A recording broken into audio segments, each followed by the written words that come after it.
வாங்கம்மா சுவையான Burma noodles லேத்தோ எப்படி பண்ணுறதுன்னு பார்க்கலாம். இதுக்கு வந்து பச்சை வெங்காயம், கோஸு, இடித்த மிளகாத்தூள், புளிக்கரைசல் ஒரு நெல்லிக்காய் சைஸு, கல்லுப்பு கரைசல் கொஞ்சம், பொட்டுக்கடுதலை பவுடர் கொஞ்சம், அதுக்கப்புறம் பச்சை வெங்காயம் நல்ல பொடி பொடியாக நறுக்கி வச்சுக்கணும். கோஸையும் பொடி பொடியாக நறுக்கி வச்சுக்கணும், இல்லைன்னா சீச்சிருங்க வாழைக்காய் சீச்சுறதுல.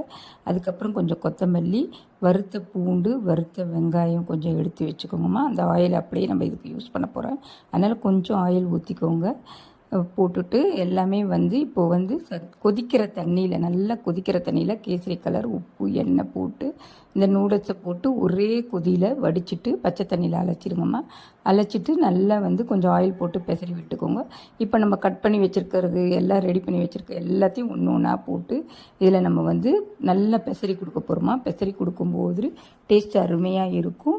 தட்டை ஆப்ஷனல் தான், வேணும்னா போட்டுக்கலாம், வேணான்னா விட்டுடலாமா. இந்த மாதிரி போட்டு சுவையாக பரிமாறுங்க. தேங்க்யூ.